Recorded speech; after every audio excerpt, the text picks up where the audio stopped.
Goodstein and Lanyon in 1975 defined personality as those enduring characteristics of the person that are significant for interpersonal behavior. In other words, our dispositions or our ongoing characteristics that are noticeable throughout our lives. When we measure personality, the more modern approach to personality is to look at dimensions. And what's interesting in the DSM is that it does not yet take account of dimensions. So probably in the future, this dimensional approach will be incorporated in the DSM. Let's look at the Big Five. You've probably already heard of the Big Five by Costas and McCrae to describe personality. There are 5 major traits. We have conscientiousness, openness to experience, extroversion, agreeableness, and neuroticism. The DSM, of course, does not use the dimensional approach. Instead, it uses a categorical approach. Personality disorders are defined as an enduring pattern of inner experience and behavior that deviates markedly from the expectations of the individual's culture and are manifested in 2 or more of his or her areas of mental life. In their cognition, what they think, in their affectivity, what they feel, in interpersonal functioning, how they behave with other people, or impulse control. Let's define now inner experience and behavior, these 4 areas. Cognition, the way the person sees and interprets the self in the world. Emotional response, whether the person can experience the full range of emotions and moderate their intensity, changeability, and appropriateness to the situation. Interpersonal functioning, how the person gets on with others. And impulse control. High impulsivity is often seen in personality disorders. So looking over personality disorders and what's important in the patterns that people express, they have to be enduring. We will see them beginning in childhood, continuing in adolescence, and very prominent through their 20s, 30s, and 40s and on. So they have to be patterns across the life stages. They must deviate from expectations. In general, it has to be pervasive and inflexible. But for people that have a true disorder, it is pervasive and inflexible. They never behave in a different way. Sometimes I like to give the example of jealousy. It's very normal to be occasionally jealous. So we all experience it at some time. But if somebody is jealous all the time, then they may have antisocial personality disorder. They may, in fact, try to control their spouse because they cannot not experience jealousy. It's at a high degree all the time. Again, there's onset in adolescence and early adulthood. There's now a lot of research and exploration looking at personality disorders in children. They may not be the same personality disorders that we see in adulthood, but there's definitely a lot of research and interest in this area because it is not well documented or treated in the DSM. So that's an area for future research. It must lead to distress and impairment, and it has to be flexible and maladaptive and cause functional impairment. In fact, not everyone who might have a personality disorder is diagnosed in a clinic.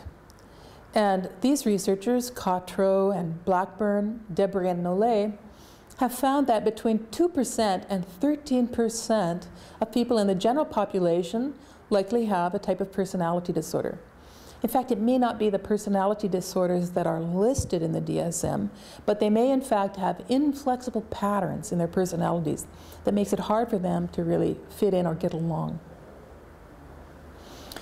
There's a much higher rate of personality disorders in patients who are treated for psychiatric problems.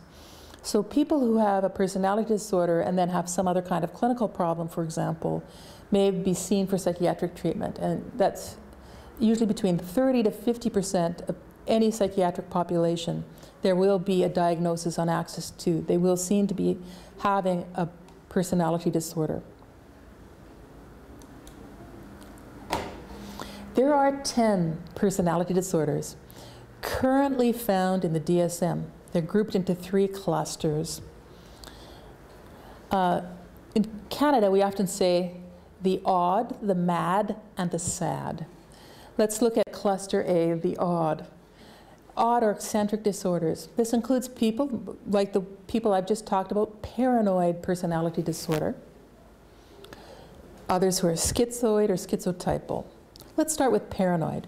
People who have paranoid personality disorder, of course, suspect that somebody's out to get them.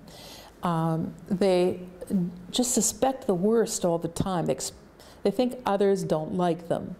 And their paranoia is to the point where others just stop having relations with them because they don't feel trusted or liked. The next personality disorder is schizoid. People who have schizoid personality disorder are loners of some type. Loners meaning they like to stay by themselves.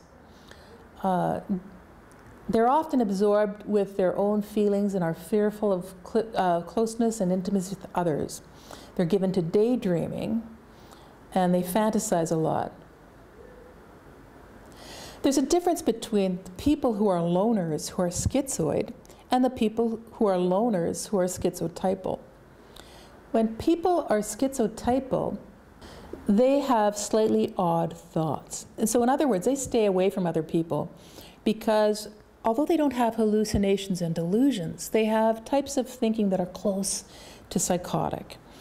I, for example, knew a child who in adolescence spent her time avoiding other people at the college or the junior high school she was at. Instead, she thought she was a unicorn. She imagined she was a unicorn. And she would only talk to other people who would pretend to be unicorns with her and who would join in her magical thinking. On the other hand, the schizoid person, who is also alone, doesn't have many feelings. There's something atypical about their emotions.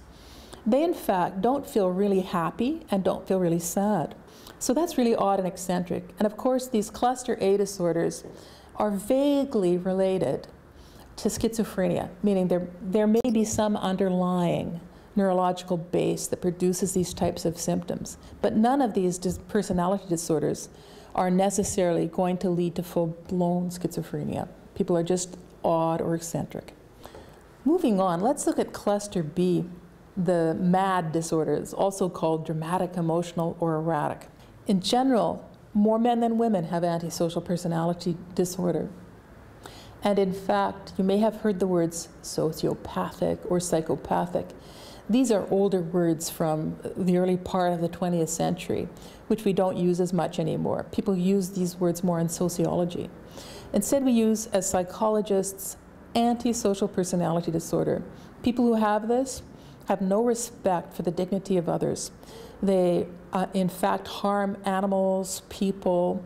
They may lie. They are totally untrustworthy. So often you can't form an attachment to them because they simply will move on and use you.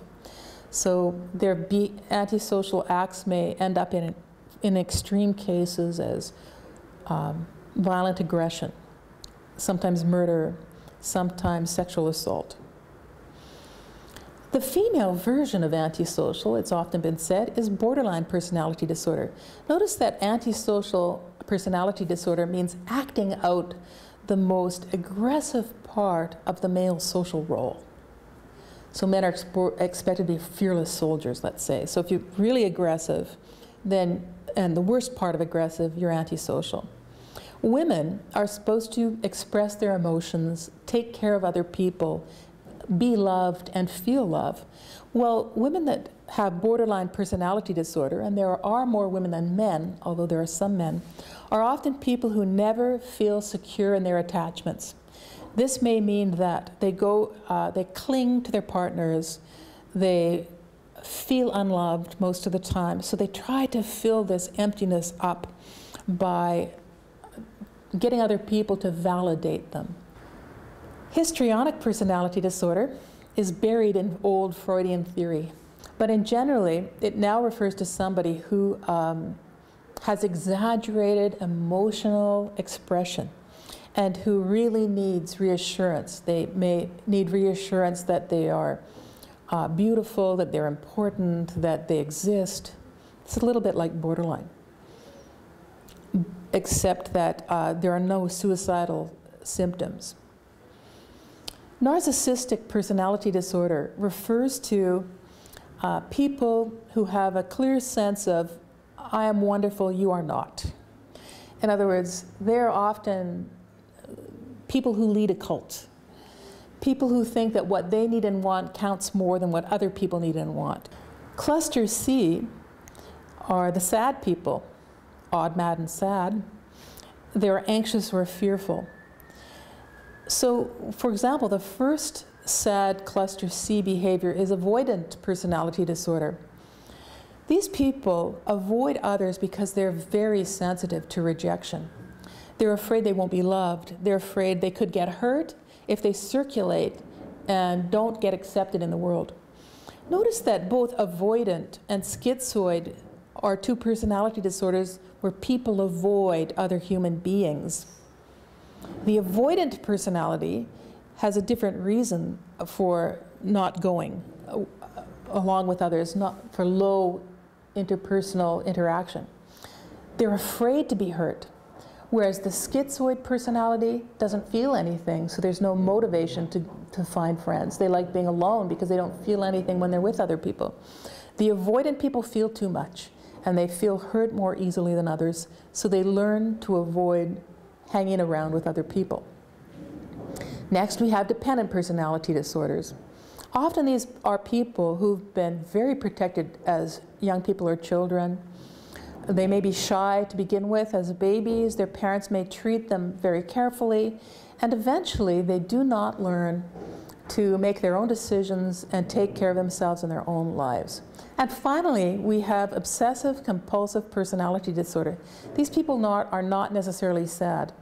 They have a particularly organic type of obsessive compulsive anxiety disorder or personality. Obsessive compulsive people tend to have a lot of rituals. They tend to be people who are perfectionists.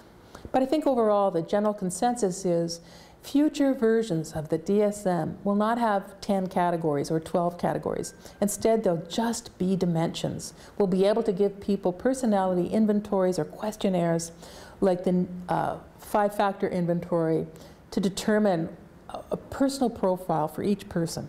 Thank you for listening.